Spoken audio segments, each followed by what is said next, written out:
A graça e a paz do Senhor Jesus esteja em seu coração.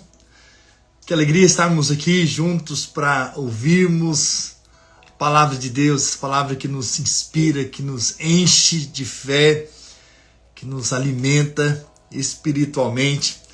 Tenho certeza que Deus vai falar com você. Tem uma palavra de Deus para você. Hoje eu vou contar a história da queda de Davi e como ela aconteceu e que nós devemos aprender algo, com certeza, com essa história que vai, de fato, nos ensinar a vencer as nossas tentações, aquilo que nós enfrentamos nessa terra, como o inimigo tenta nos seduzir e nos tirar do propósito, nos tirar daquilo que Deus tem para nós. Mas antes disso, vamos orar. Vamos orar para que Deus fale conosco por meio da sua palavra, amém? Pai, nessa hora nós voltamos nosso coração para o Senhor, para ouvir a tua voz. Fala conosco através dessa história. Ministra o nosso coração. Dá-nos revelação espiritual dessas verdades contidas na tua palavra, em nome de Jesus. Amém, amém e amém. Então eu vou contar aqui, ler aqui rapidamente a história de Davi para você, como aconteceu a queda e como nós podemos lidar também com nossas tentações. A Bíblia diz lá em 2º livro de Samuel, capítulo 11, versículo 1 ao 5, diz assim: Decorrido um ano, no tempo em que os reis costumam sair para a guerra, enviou Davi a Joabe e a seus servos, com ele e a todo Israel, que destruíram os filhos de Amon e sitiaram Rabá. Porém, Davi ficou em Jerusalém. Uma tarde levantou-se Davi do seu leito e andava passeando no terraço da casa real. Daí viu uma mulher que estava tomando banho. Ela era muito formosa. Davi mandou perguntar quem era. Disseram-lhe: é Batseba, filha de Eliã e mulher de Urias, o Heteu. Então enviou Davi mensageiros que a trouxeram. Ela veio e ele se deitou com ela. Tendo-se ela purificado de sua imundície, voltou para sua casa. A mulher concebeu e mandou dizer a Davi: estou grávida. Até aí. Então, aqui nós vemos a história de Davi. Davi com certeza foi um homem segundo o coração de Deus. A própria Bíblia nos mostra isso. Mas Davi falhou. Davi teve falhas. Davi teve momentos de tropeço, de queda. E nós vamos então compartilhar sobre essa história. Primeiramente aqui nós vemos que Davi, ele estava no tempo em sair para a guerra. Era o tempo dele. Era o tempo dos reis saírem à guerra. Era o costume de, nesse tempo, que era o momento que eles determinavam para sair à guerra, Davi deveria sair para a guerra como líder, como exemplo. Então, e nesse momento ele não foi. Ele ficou em Jerusalém. E aí você, às vezes, fica pensando que a vida no descanso, ou seja, sem lutas ou sem guerras, né? Aquela vida relax, né? Relaxada. Você pensa que é a vida que você deveria levar. Mas talvez você não saiba que essa vida, às vezes, em guerra que você passa, essa situação que você enfrenta, talvez é justamente para te poupar, para te guardar. Se Davi estivesse na guerra, ele não estaria fazendo o que não deveria. Entende? Então veja, quando nós estamos em trabalhos, em guerras, ou estamos envolvidos com algo, isso para nós, na verdade, chama-se proteção. Por incrível que pareça. Então, quando pessoas deixam de estar na vida da igreja, ou deixam de estar em posições de liderança, para que ter uma vida mais tranquila, ou saem de situações para não ter guerras, ou não ter trabalho, você pensa que isso é bênção. Mas muitas vezes o sair de guerra, sair de posições de liderança, não assumir a posição que deveria assumir, que Davi deveria ter ido para a guerra, na verdade, o não assumir é que pode gerar tentações como essa. O não estar envolvido é que pode gerar tentações como essa de Davi. E que no caso até levou à queda de Davi. entendeu? O adultério, o que não deveria ter acontecido. Por quê? Porque no momento em que ele deveria estar num lugar, estar envolvido com os seus ali capitães, seus generais, está numa guerra, ele decidiu ficar em casa. Ele decidiu ficar no palácio. E aí então, num dia, passeando sobre o terraço da casa real, ele viu. Então ele viu aquela mulher. E ali houve ali a tentação. E dali começou a queda. Então, o desejo para aquela mulher aconteceu no momento em que ele viu. E aqui nós temos um princípio muito importante para que você entenda. Você vai perceber que o pecado, ele entra nas nossas vidas pelos nossos sentidos do corpo, pelos 5 sentidos.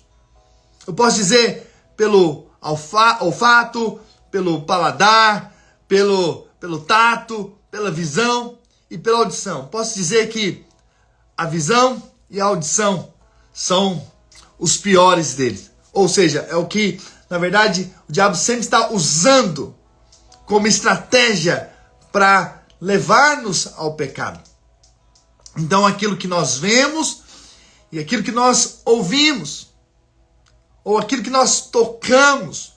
Então, a maneira como o diabo age é sempre de fora para dentro.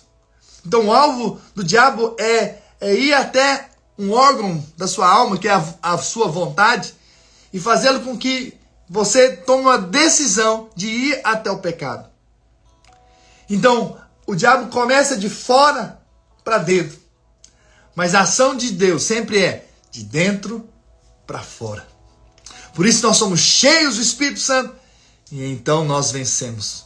Nós somos cheios do Senhor, temos a revelação do Senhor no nosso Espírito. Você agora mesmo tem a revelação do Espírito e Ele te dá força espiritual para vencer as guerras, para vencer as tentações. Então veja que a estratégia do diabo sempre foi essa.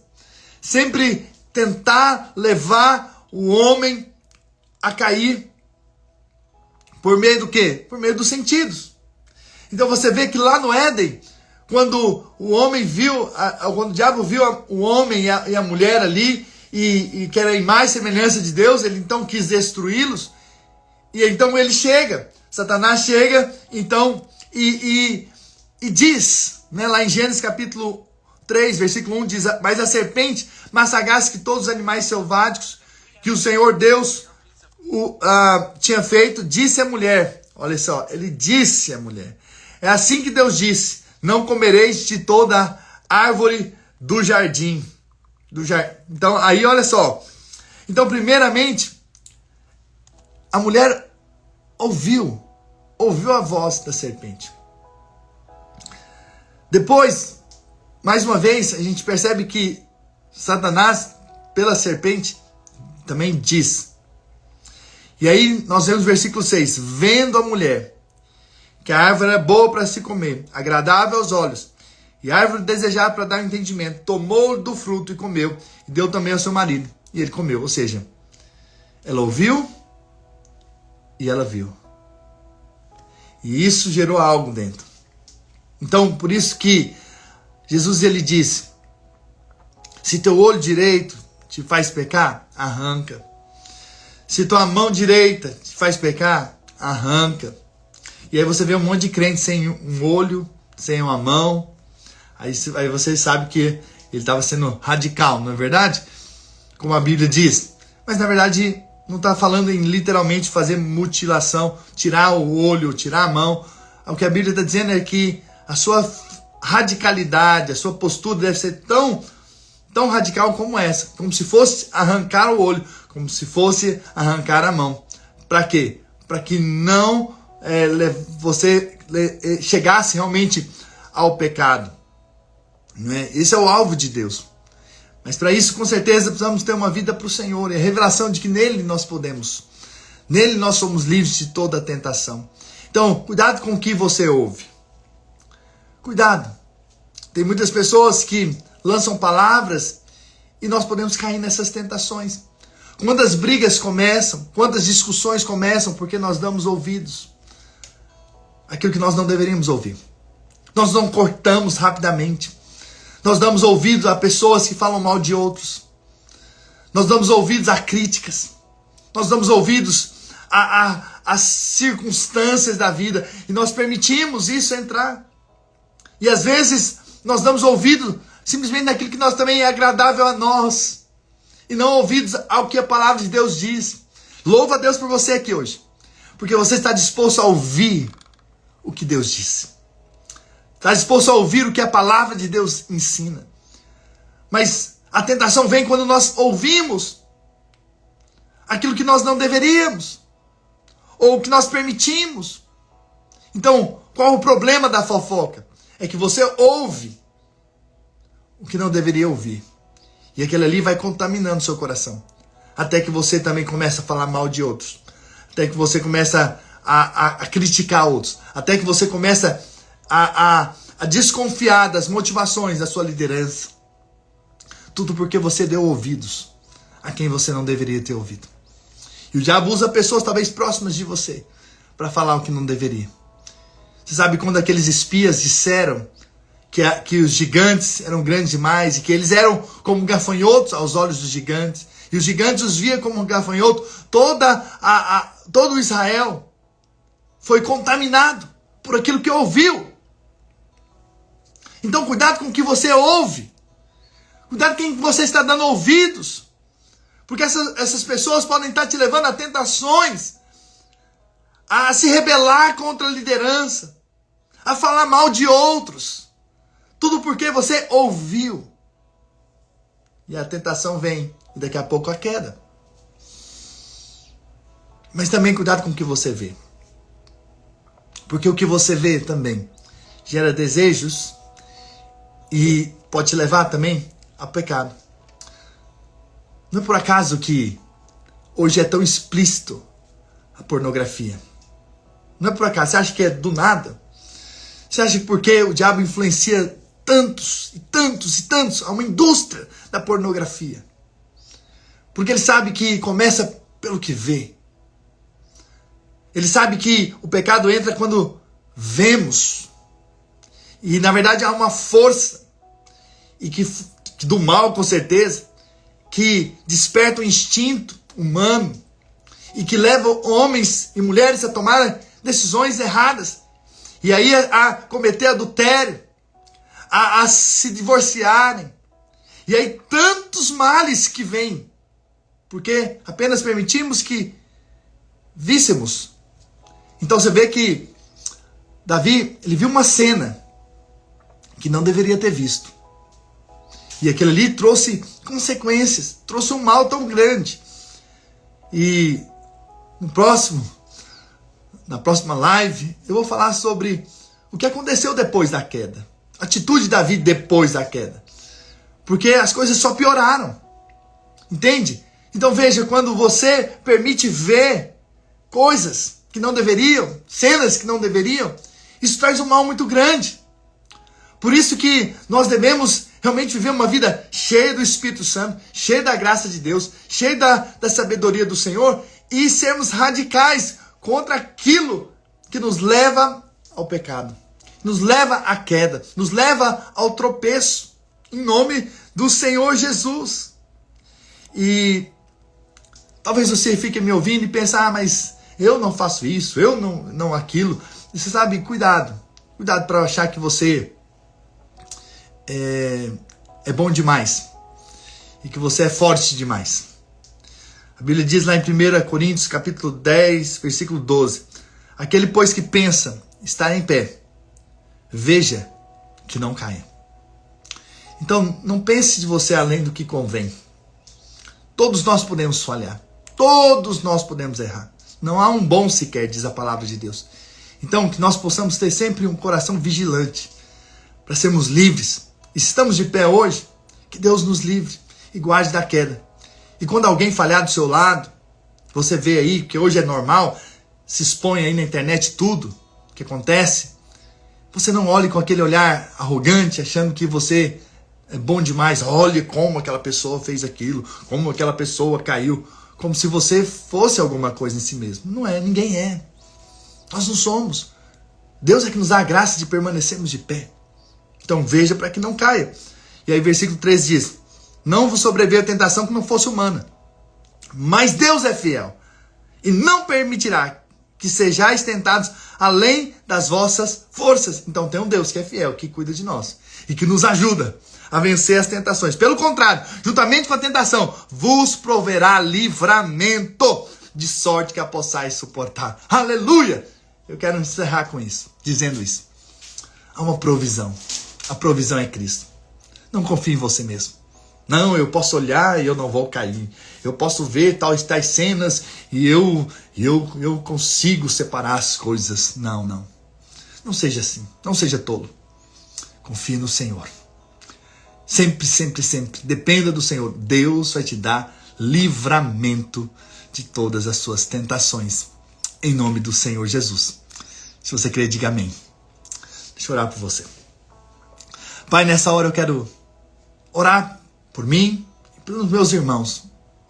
Para que o Senhor nos livre das tentações. Nos livre do pecado. Nos livre da queda. Nos livre de ouvir coisas que não deveríamos ouvir. Ou sermos tentados pelo que nós ouvimos, pelo que nós tocamos, pelo que nós vemos. Em nome do Senhor Jesus, livra-nos do mal, livra-nos da queda, livra-nos do tropeço, livra-nos das ciladas de Satanás. Senhor, e dá-nos a graça de permanecermos de pé. Pela graça e pelo favor do Senhor, podemos sim vencer o pecado, vencer as tentações, porque o Senhor, como diz a tua palavra, é aquele que provê o livramento. E em nome do Senhor Jesus, nós somos livres de todo mal, de toda tentação. Guarda a nossa mente, guarda os nossos olhos, guarda o nosso coração, livra-nos do mal, em nome do Senhor Jesus, e que possamos viver a abundância que o Senhor tem para nós, em nome do Senhor Jesus. Amém, amém. Glória a Jesus, irmãos, que nós possamos ter a humildade de reconhecer que nós precisamos do Senhor. E que nós podemos sim viver uma vida separada, santa, consagrada a Ele, não na nossa força humana, não na nossa capacidade, mas completamente dependente do Senhor. Completamente reconhecendo que o Senhor é que nos faz permanecer de pé. E que não é a nossa força humana, que é a nossa capacidade. É Ele que nos mantém de pé. Se nós não confiamos nele, nós podemos então simplesmente cair. Então que Deus nos livre do mal, nos guarde, nos proteja, em nome do Senhor Jesus. Amém? Amo vocês, um grande abraço, Deus os abençoe hoje e sempre, em nome de Jesus.